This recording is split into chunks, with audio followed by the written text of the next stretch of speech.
Hello दोस्तों, स्वागत है आपका चैनल पे। मेरा नाम जतिन है। आई होप आप सभी लोग अच्छे होंगे एंड स्वस्थ होंगे। सो फाइनली गेट का एग्ज़ाम सारी ब्रांचेस के लिए कंप्लीट हो चुका है।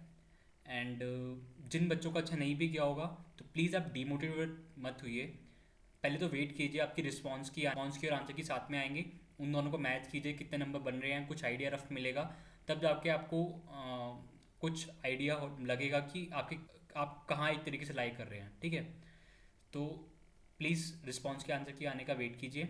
एंड और भी एक अपॉर्चुनिटीज़ है अदर देन जो गेट रहती है। वो एक तो रहता है, एक ट्रिपल आई हैदराबाद का एग्जाम है PGW 2023, जिसके बारे में हम आज बात करने वाले हैं। प्लस ट्रिपल आई दिल्ली भी एडमिशन लेता है, ट्रिपल आई दिल्ली एडमिशन लेता है विदाउट गेट के, विद गेट भी रहता है एडमिशन उनके थ्रू, एंड विदाउट गेट भी रहता है। तो एक वो अपॉर्चुनिटी भी आपके पास रहती है। प्लस बिट्स की अपॉर्चुनिटी रहती है। बिट्स भी अपना एग्जाम खुद अलग से कंडक्ट कराता है विद एंड विदाउट गेट के लिए। विद गेट के लिए आप अप्लाई कर सकते हैं, विदाउट गेट के लिए भी अप्लाई कर सकते हैं। ठीक है, विदाउट गेट के लिए आपको बिट्स का उनका एग्ज़ाम देना पड़ेगा। एंड अलग और भी अपॉर्चुनिटीज़ है। ISI कोलकाता हो गया, बार्क हो गया। बार्क का भी फॉर्म ऑलरेडी लाइव है, तो आप जाके वो फॉर्म भी फिल कर सकते हैं। बिकॉज इसका जो सिलेबस है सेम जो आपने गेट के लिए तैयारी करी है वही रहेगा। इस पर एडिशनल कुछ जनरल नॉलेज या इंग्लिश या फिर एप्टीट्यूड वगैरह कुछ नहीं पूछना है। ठीक है, तो आपने ऑलरेडी मेहनत करी है तो आप इन एग्ज़ाम्स को भी ज़रूर देना। ठीक है, तो आज की वीडियो में हम डिस्कस करेंगे ट्रिपल आई हैदराबाद का जो एमटेक, MS और PhD में जो एडमिशन के लिए एग्ज़ाम यूज़ होता है उसके बारे में बात करेंगे। एंड ये कुछ सर्टेन पॉइंट्स हैं जिनके बारे में बात करने वाले हैं पूरी वीडियो में। एंड मैं कोशिश करूँगा इन सब पॉइंट्स को एक पूरी वीडियो को थोड़ी बड़ी बन सकती है तो टाइमलाइन में डिवाइड भी कर दूँ। ठीक है, तो सबसे पहले आते हैं कोर्सेज़ के ऊपर। कोर्सेज कौन कौन से हैं, तो डायरेक्टली ट्रिपल आई हैदराबाद की वेबसाइट पर चलते हैं एंड देखते हैं कौन कौन से कोर्सेज हैं। तो ये हमारे पास ट्रिपल आई हैदराबाद की पोस्ट ग्रेजुएट प्रोग्राम जो है वो वाले कोर्सेज के बारे में बताया हुआ है। सबसे पहले यहाँ पे है MTech CSE, then MTech CSIS। CSIS is computer science and information security. इन दोनों में प्लेसमेंट्स का कुछ फर्क नहीं रहता है। प्लेसमेंट्स प्लेसमेंट्स में सिमिलर ही है दोनों। ठीक है, बट डिफरेंस कहाँ आता है, CSIS में आपको हर सेमेस्टर में कुछ सब्जेक्ट्स फिक्स रहते हैं एंड कुछ सब्जेक्ट्स के लिए आपके पास ऑप्शन होता है कि आपको कौन से सब्जेक्ट चूज करने हैं बेस्ड ऑन योर इंटरेस्ट। ठीक है, बाकी और कोई डिफरेंस नहीं है CSE और CSIS में। देन एक है कंप्यूटर एडेड स्ट्रक्चर इंजीनियरिंग, ये सिविल इंजीनियर्स के लिए है। देन एक है MTech प्रोडक्ट डिज़ाइन मैनेजमेंट, ये थोड़ा डिज़ाइनिंग वे में चला जाता है। ठीक है, तो आपको जिस जौन से भी ब्रांच के बारे में इंफॉर्मेशन चाहिए आप जस्ट क्लिक कर सकते हैं MTech कंप्यूटर साइंस इंजीनियरिंग। इस पर क्लिक करेंगे तो यहाँ पे आपको प्रोग्राम के बारे में पूरा दिखाएगा। हर सेमेस्टर में कौन कौन से कोर्सेज रहेंगे। फर्स्ट सेमेस्टर में फिक्स कोर्सेज रहते हैं तो वो आपको यहाँ पे लिखे हुए हैं। Then second semester, third semester, fourth semester आप अपने इंटरेस्ट के हिसाब से चूज़ कर सकते हैं। ठीक है, टोटल 66 क्रेडिट्स रहते हैं। ठीक है, तो जो भी इन्फॉर्मेशन आपको चाहिए हो आप यहाँ पे आके देख सकते हैं पर्टिकुलर कोर्स के regarding. And same for MTech CSIS के लिए। अगर MTech CSIS के लिए देखेंगे तो फर्स्ट सेमेस्टर तो CSE और CSIS के लिए सेम रहता है। बाकी सेकंड सेमेस्टर में कुछ सब्जेक्ट फिक्स हैं, जैसे system and network security and principles of information security, ये दो सब्जेक्ट फिक्स हैं। बाकी दो आपके ऊपर इंटरेस्ट के ऊपर है कि आपको कौन से लेने हैं। सेम एज थर्ड सेमेस्टर दो सब्जेक्ट्स फिक्स है, research and information security RIS and advance computer networks. बाकी दो सब्जेक्ट आपको को आपके इंटरेस्ट के तो ले सकते हैं। ठीक है, सेम इसमें टोटल 66 क्रेडिट्स रहते हैं एंड प्लेसमेंट वाइज कोई भी डिफरेंस नहीं है। ठीक है, मैं अपने एक्सपीरियंस के साथ बता सकता हूँ। Then same for MTech case और MTech PDM के लिए भी। एंड MS में देखे जाएंगे, MTech में हमारे पास यहाँ पे EC ही नहीं है, बट EC जो है हमारे पास MS में आपको मिल जाएगी। ठीक है, MS in CSE, MS in computation natural sciences, MS in EC electronics and communication engineering. काफ़ी डिफरेंट ब्रांचेस अवेलेबल हैं। तो आप यहाँ पे आपके अपनी रिस्पेक्टिव ब्रांच जो भी आपको जिस भी ब्रांच में आप क्या कहते हैं इंटरेस्टेड हैं आप वो आके देख सकते हैं। ठीक है, सेम फॉर PhD के लिए भी यहाँ पे ऑलरेडी सब कुछ दिया हुआ है। एंड यहाँ पे PhD IT in power system, PhD exact humanities, ये डिसकंटिन्यूड है। ये भी कंटिन्यू हो सकते हैं जब इस ईयर का नोटिफिकेशन आएगा तो पॉसिबिलिटी है। ठीक है, तो PhD के बारे में भी आपको इन्फॉर्मेशन चाहिए हो तो PhD CSE पे क्लिक कर सकते हैं एंड सब कुछ यहाँ पे पढ़ सकते हैं जो भी इन्फॉर्मेशन आपको रिक्वायर्ड होगी। ठीक है, तो कोर्सेज तो ये हो गए। तो ये जनरली MS, PhD और MTech, ये तीन ब्रॉड ब्रांचेज हैं। एंड इनमें सब ब्रांचेज है CSE, CSIS। देन ये सिविल के लिए है एंड इसमें भी कंप्यूटर साइंस वाले आ सकते हैं प्रोडक्ट डिज़ाइन मैनेजमेंट में। ठीक है, तो वापस अपने चलते हैं। कोर्सेज वाला पार्ट तो ऑलरेडी कंप्लीट हो गया, ठीक है। एंड अगर सीट्स के बारे में बात करें, सीट्स के बारे में लास्ट में बात कर लेंगे। ठीक है, सीट्स के बारे में लास्ट में बात कर लेंगे। देन एलिजिबिलिटी क्या है। अब एलिजिबिलिटी है, यहाँ पे आपको एलिजिबिलिटी का मैं दिखा देता हूँ। एम टेक के लिए सबसे पहले बात कर लेते हैं। M tech C S C C S I S के लिए आपको कोई भी ब्रांच, आप कोई किसी भी ब्रांच से आपने B E B tech M E M tech करा हो, या फिर एम एस सी करा हो, एम सी करा हो, या फिर एम ए करा हो मैथ्स में, तो आप एलिजिबल हैं। ठीक है, मतलब ट्रिपल आई हैदराबाद का आप पेपर दे सकते हैं एंड एडमिशन भी ले सकते हैं। सेम वो सी एस आई एस के लिए भी सेम है। ठीक है, बट केस के लिए यहाँ पे क्या है, सिविल इंजीनियरिंग का में आपकी बी ई बी टेक होनी चाहिए। And product design and management के लिए आपको यहाँ पे आप देख सकते हैं कि थोड़ी सी अलग अलग रिक्वायरमेंट्स लिखी हुई हैं, like bachelor degrees in engineering, technology, design, science. इन किसी भी फील्ड में आपकी अगर बैचलर डिग्री है तो आप अप्लाई कर सकते हैं। ठीक है, एंड अगर आप एम एस और पी एच डी के बारे में देखेंगे तो एम एस और पी एच डी के लिए भी सिंपली आपकी B E B tech all branches eligible हैं। ठीक है, कोई ऐसा नहीं है कि मैकेनिकल वाले नहीं ले सकते या फिर सिविल वाले नहीं ले सकते, सिविल वाले भी कंप्यूटर साइंस वाली ब्रांच ले सकते हैं यहाँ पे। ठीक है, एंड सी जी पी का कोई क्राइटेरिया नहीं है, आपकी बी ई बी टेक पे कितनी भी सी जी पी रही हो उसका उससे कोई फ़र्क नहीं पड़ेगा। ठीक है, and same for P H D के लिए भी, पी एच डी के लिए भी आप यहाँ पे देख सकते हैं, like on the respective branch आपको जिस पे एडमिशन लेना है आप उसमें यहाँ पे उनका क्राइटेरिया देख सकते हैं कि क्या रिक्वायरमेंट है।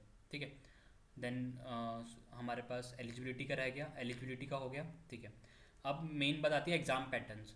एलिजिबिलिटी में एक चीज़ बताना चाहता हूँ, जो लास्ट ईयर क्या हुआ था, लास्ट ईयर ये था कि जो हमारा पेपर पैटर्न रहता है ना, पेपर पैटर्न रहता है एग्ज़ाम का पैटर्न, इसमें दो पार्ट रहते हैं। एक तो जनरल एप्टीट्यूड रहता है, एक जनरल एप्टीट्यूड रहता है, general aptitude and subject paper. Subject paper वो होता है जो आपकी चॉइस का रहता है, चॉइस इन द सेंस जो भी, जैसे आप अगर M tech C S C में एडमिशन लेना चाहते हैं तो आपको सी एस सी का सब्जेक्ट पेपर देना पड़ेगा। M tech C S C में एडमिशन लेने के लिए सी एस सी का सब्जेक्ट पेपर देना पड़ेगा। Same for C S I S के लिए भी, सी एस आई एस के लिए भी सी एस सी का सब्जेक्ट पेपर ही रहेगा। ठीक है, अगर इन केस अगर आप एम एस ई सी के लिए अप्लाई कर रहे हैं, एम एस ई सी के लिए अप्लाई कर रहे हैं, या फिर एम टेक केस के लिए अप्लाई कर रहे हैं, एम टेक केस के लिए अप्लाई कर रहे हैं, तो आपका सब्जेक्ट पेपर डिफरेंट रहेगा। एम एस ई सी के लिए आपका सब्जेक्ट पेपर डिफरेंट होगा एंड एम टेक केस के लिए भी आपका सिविल वाला पेपर रहेगा। ठीक है, अब इसमें कैच क्या है, ये जनरल एप्टीट्यूड है, ये सबके लिए रहता है, ये जनरल एप्टीट्यूड है, ये सबके लिए रहेगा। लाइक जो भी अगर आपको एडमिशन चाहिए पीएचडी में या फिर एमएस में या फिर एमटेक में, इन तीनों में से किसी में भी आपको एडमिशन लेना है तो जनरल एप्टीट्यूड का टेस्ट तो आपको देना ही पड़ेगा, ये कंपलसरी है। ठीक है, अब जो सेकंड पेपर है सब्जेक्ट पेपर, ये एमटेक के लिए तो कंपलसरी है। अगर आपको एमटेक में एडमिशन लेना है तो ये कंपलसरी है, लाइक आपको general aptitude plus subject paper ये दोनों देने पड़ेंगे। बट एमएस और पीएचडी के लिए, एमएस या फिर पीएचडी के लिए ये सब्जेक्ट पेपर लास्ट टाइम हटा दिया था, लास्ट टाइम इन्होंने रिमूव कर दिया था। बस एप्टीट्यूड के बेसिस पे ही आपका इंटरव्यू के लिए कॉल्स आई थी बेसिकली। ठीक है, तो ये चेंज हो सकता है, अभी 2023 की नोटिफिकेशन आना बाकी है, विद इन 2 वीक्स आ जाएंगी। तो ऐसा हो सकता है कि एमएस और पीएचडी के लिए वापस सब्जेक्ट पेपर वो ले आए, बट लास्ट ईयर के अकॉर्डिंग अगर देखेंगे तो यहाँ पे देख सकते हैं कि सब्जेक्ट टेस्ट यहाँ पे है। एमटेक सीएससी के लिए सीएससी का पेपर, सीएसआईएस के लिए भी सीएससी का paper, and product design and management के लिए भी सीएससी का पेपर है। ठीक है, बट और सिविल केस वाले जो बैच है उनके लिए सिविल का पेपर है। बट अगर आप एमएस और पीएचडी के बारे में देखेंगे, तो यहाँ पे कोई भी सब्जेक्ट टेस्ट नहीं था, नन सारे नन थे। ठीक है, तो इसका मतलब क्या है कि एमएस और पीएचडी के लिए सिर्फ जनरल एप्टीट्यूड का पेपर हुआ था, एंड जनरल एप्टीट्यूड के स्कोर के बेसिस पे डायरेक्टली इंटरव्यू के लिए कॉल्स आई थी। ठीक है, तो एमएस और पीएचडी के लिए कोई सब्जेक्ट पेपर नहीं हुआ था, but this can be change, मतलब 2023 की नोटिफिकेशन आने दो, विद इन 2 वीक्स आ जाएगी, तो उसके बाद क्लैरिटी हो जाएगी कि सब्जेक्ट पेपर होगा या नहीं होगा एमएस और पीएचडी के लिए। बट एमटेक के लिए दोनों चीज़ रहेंगी। ठीक है, देन एग्ज़ाम पैटर्न के बारे में बात कर लेते हैं। एग्जाम पैटर्न में एक तो देखिए 2 चीज़ें हैं, जनरल एप्टीट्यूड हो गया, सब्जेक्ट पेपर हो गया। अब क्वेश्चन कितने रहते हैं, जनरल एप्टीट्यूड में क्वेश्चन रहते हैं हमारे पास 50 क्वेश्चन रहते हैं एंड 90 मिनट्स रहते हैं। 50 क्वेश्चन 90 मिनट्स, एक तरीके से पूरा जो टोटल पेपर रहता है वो 3 आवर्स का रहता है, 3 आवर्स का रहता है। 90 मिनट जनरल एप्टीट्यूड के लिए रहते हैं, 90 मिनट जनरल एप्टीट्यूड के रहते हैं, एंड जो बाकी 90 मिनट्स बचे वो सब्जेक्ट टेस्ट के लिए रहते हैं, सब्जेक्ट पेपर के लिए रहते हैं। ठीक है, तो टोटल 3 घंटे का पेपर हो जाता है, एंड एप्टीट्यूड में 50 क्वेश्चन आते हैं, 90 मिनट्स रहता है, एंड सब्जेक्ट पेपर में भी अप्रॉक्स 2021 में क्या था, 2021 में एंड 2022 में दोनों बता देता हूँ आपको। जब 2021 का पीजीडब्ल्यूई का पेपर हुआ था तो उसमें हमारे पास 40 टेक्निकल क्वेश्चन आए थे प्लस 2 प्रोग्रामिंग क्वेश्चन थे। 2 प्रोग्रामिंग क्वेश्चन कौन से थे, लाइक आपको सी में कोड करना था, एंड कुछ मुश्किल नहीं था, सिंपल लॉजिक था कि एक नंबर दिया है आपको, उसकी एब्सोल्यूट वैल्यू प्रिंट करनी है, एंड एक था क्वेश्चन प्राइम नंबर से रिलेटेड था, वो आपको जो भी क्वेश्चन है आप ये आपको बता दूंगा कि कौन कौन से थे, ठीक है। एंड 2022 का जो पेपर हुआ था उसमें 50 टेक्निकल क्वेश्चन थे, 50 टेक्निकल क्वेश्चन थे एंड कोई भी प्रोग्रामिंग क्वेश्चन नहीं था। तो ये ठीक है, ये दोनों वेरिएंट आ सकते हैं। 2023 में कुछ भी हो सकता है कि मतलब technical question plus programming question आ जाएंगे, या फिर डायरेक्टली सारे टेक्निकल क्वेश्चन आ सकते हैं, ठीक है। तो ये पॉसिबिलिटी है, ये फिक्स नहीं रहता, ये पैटर्न चेंज होता रहेगा। ये पैटर्न आपको पेपर में डायरेक्टली पता चलेगा कि कितने क्वेश्चन आए हैं एंड प्रोग्रामिंग क्वेश्चन है या नहीं, ठीक है। ये पहले से आपको वो नहीं बताने वाले। एक चीज़ तो ये, और नेगेटिव मार्किंग नहीं होती है, नेगेटिव मार्किंग नहीं होती है, नेगेटिव मार्किंग नहीं होती। तो आप तुक्का अगर लगाना हो, इन केस अगर आप 4 में से 2 ऑप्शन एलिमिनेट कर पाएँ तो बाकी 2 में से कुछ एक पे तुक्का लगा सकते हैं। एंड MCQ MSQ भी रहते हैं, MSQ भी रहते हैं। एंड MSQ आपको कैसे आइडेंटिफाई करने हैं, आपको वहाँ पे चेक बॉक्स टाइप का मिल जाएगा। चेक बॉक्स देख के आप बता, चेक बॉक्स देखेंगे तो आपको पता चल जाएगा कि इसके मल्टीपल करेक्ट आंसर्स हैं। तो आपको ध्यान से वो MSQ करना है, ठीक है। MCQ भी आते हैं, MSQ भी आते हैं। एंड जनरल एप्टीट्यूड के लिए 2 बुक प्रेफरेबल हैं, ये वाली मैंने लास्ट ईयर भी ये 2 बुक सजेस्ट करी थी। एक तो है अरुण शर्मा की क्वान्टिटेटिव एप्टीट्यूड की, एंड सेकंड बुक है how to prepare for data interpretation and logical reasoning for cat.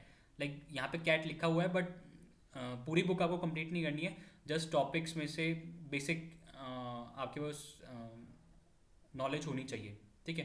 Plus geometry पे ज़्यादा ध्यान देना, ज्योमेट्री पे ज़्यादा ध्यान देना। अभी सिलेबस पे आते हैं, सिलेबस पहले सिलेबस देख लेते हैं, ठीक है।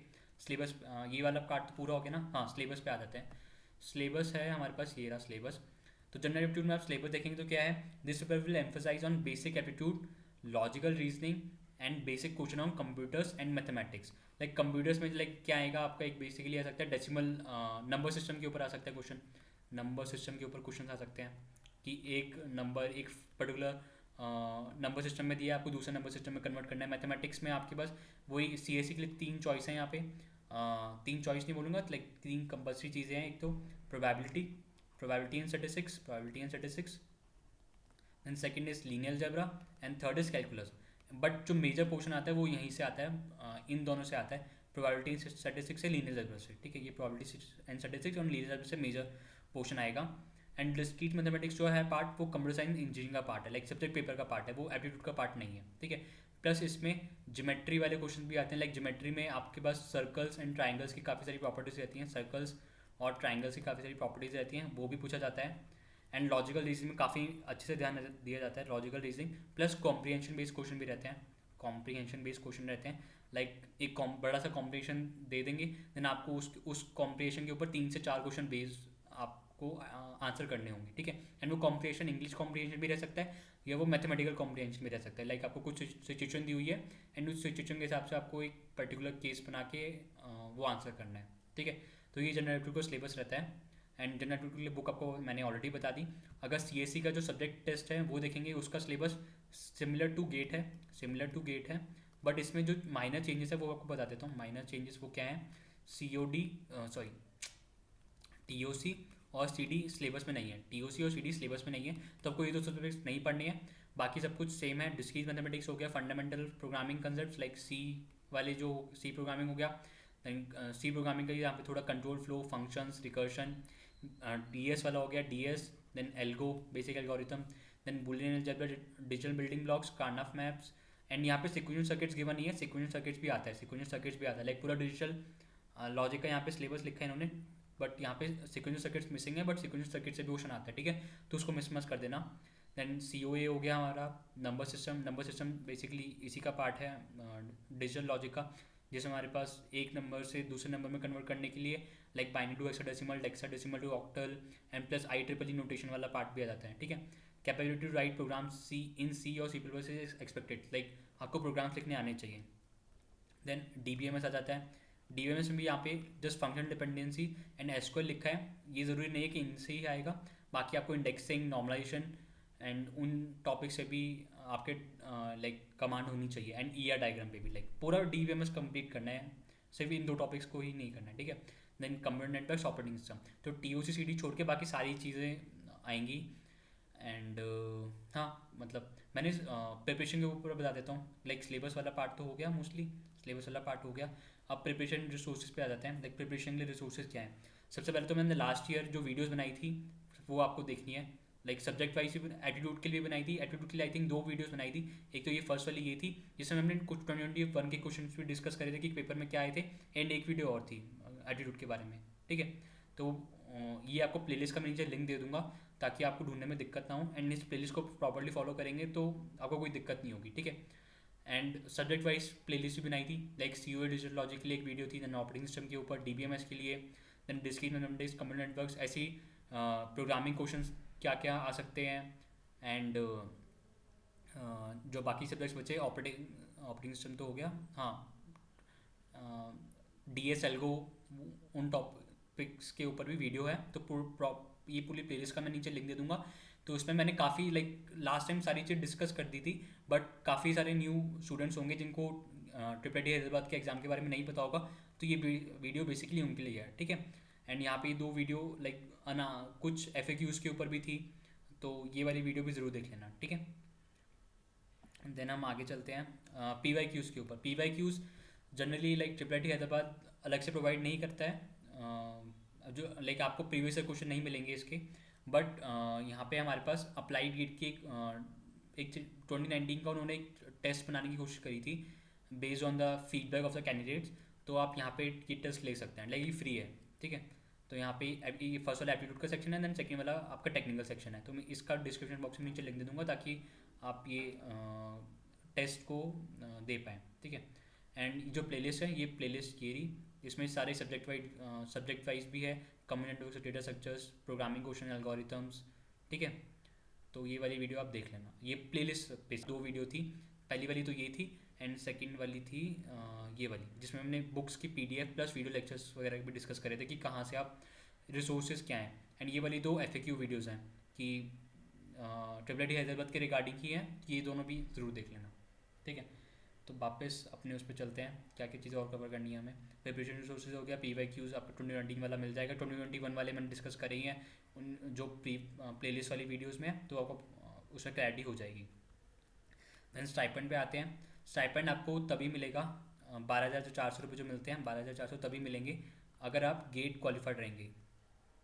12,400 if you are GATE qualified, if you are GATE qualified. अगर आप गेट क्वालिफाइड नहीं है तो आपको ये 12,400 रुपीज़ नहीं मिलेंगे, ठीक है। एंड ये जो गेट क्वालिफाइड वाली जो डिमांड है, लाइक एलिजिबिलिटी एक तरीके से, ये एमटेक स्टूडेंट्स के लिए, एमटेक स्टूडेंट्स के लिए, एमटेक स्टूडेंट्स के लिए MS एंड PhD को, MS एंड PhD को अलग से स्टाइपेंड मिलता है, जो कॉलेज की तरफ से मिलता है। MS एंड PhD को कॉलेज की तरफ से स्टाइपेंड मिलता है, बट एमटेक को जो स्टाइपेंड मिलता है वो AICT के थ्रू जो गवर्नमेंट जो देती है 2,400, वो मिलता है तभी मिलेगा जब आप गेट क्वालिफाइड होंगे। अगर आप गेट क्वालिफाइड नहीं होंगे तो आपको यहाँ पे कोई स्टाइपेंड नहीं मिलेगा, ठीक है।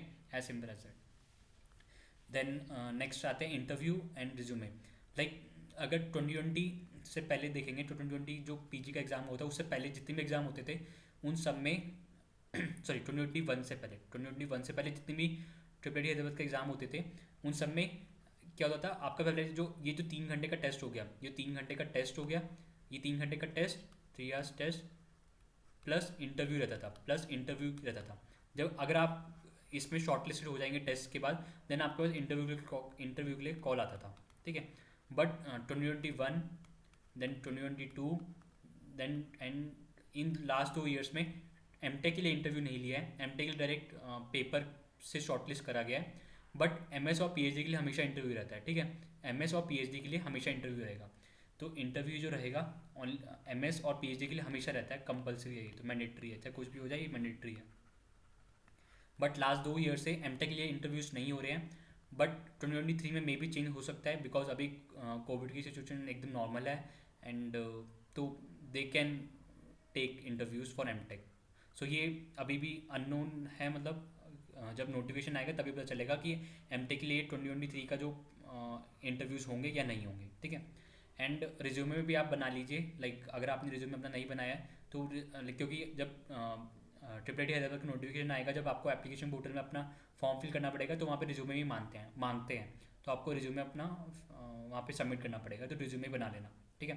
बट एक चीज़ बता दूँ, रिज्यूमे जो है आपके सिलेक्शन क्राइटेरिया पे अफेक्ट नहीं करता है। जो आपका सोलली जो आपका परफॉर्मेंस रहेगा, क्या कहते हैं, सब्जेक्ट टेस्ट में, यहाँ पे जनरल एप्टीट्यूड सब्जेक्ट टेस्ट में, इसी के बेसिस पे आपका एडमिशन होता है। रिज्यूमे आपका कोई सच अफेक्ट नहीं करेगा, ठीक है। एंड एक्सपेक्टेड डेट्स क्या क्या हो सकती हैं कि मतलब पेपर की नोटिफिकेशन कब तक आ जाएगी। I think probably by next week तक तो आ ही जाएगी, नेक्स्ट वीक तक आ जाएगी। तो मैं आपको, आप चैनल को सब्सक्राइब कर लेना ताकि आपको नोटिफिकेशन टाइम पे मिल जाए। एंड जब भी एप्लीकेशन पोर्टल लाइव होगा तो मैं आपको बता दूंगा तुरंत वीडियो बना के, एंड जो भी चेंजेस होंगे इसके अकॉर्डिंग मैं आपको वो सब चीज़ें बता दूंगा, ठीक है। एंड सीट्स के बारे में अगर देखें तो एम टेक में हमारे पास CSC प्लस CS IS मिला के टोटल 120 सीट्स हैं, अराउंड 120 सीट्स हैं अप्रॉक्सीमेटली है। ऊपर नीचे +5 -5 वो चलता रहेगा। एंड मोस्टली जो सीट्स हैं CSC के लिए 90 एंड CSI के अप्रॉक्सीमेटली 30 सीट्स हैं, ठीक है। एंड MS के लिए अगर देखेंगे, MS के लिए टोटल टोटल अप्रॉक्सीमेटली 60 के आसपास जाता है, 60 के आसपास जाता है। जितनी भी टोटल ब्रांचेज हैं MS की उन टोटल सब में मिला के टोटल 60 जाता है। एंड PhD के लिए तो नंबर काफ़ी वेरी करता है, तो उसके लिए ऐसा कोई नंबर नहीं है। तो ये सीट्स रहती हैं। एंड हाँ, सबसे इम्पॉर्टेंट एक चीज़ और, लाइक ऑलरेडी बता चुका हूँ बट ये प्लेलिस्ट एक बार फॉलो कर लेना, इसमें आपको सारे आ जाएंगे। फिर भी आपका कोई क्वेश्चन हो तो नीचे इस वीडियो के कमेंट सेक्शन में बता सकते हैं। एंड हाँ, कोई भी डाउट हो वीडियो के कमेंट सेक्शन में लिखना। एंड हाँ, सारी चीज़ें कवर हो गई हैं। तो चलिए फिर नेक्स्ट मिलते हैं, तब तक के लिए बाय बाय। एंड जैसे नोटिफिकेशन आएगा मैं आपको तुरंत बता दूंगा, ठीक है। Okay, bye bye.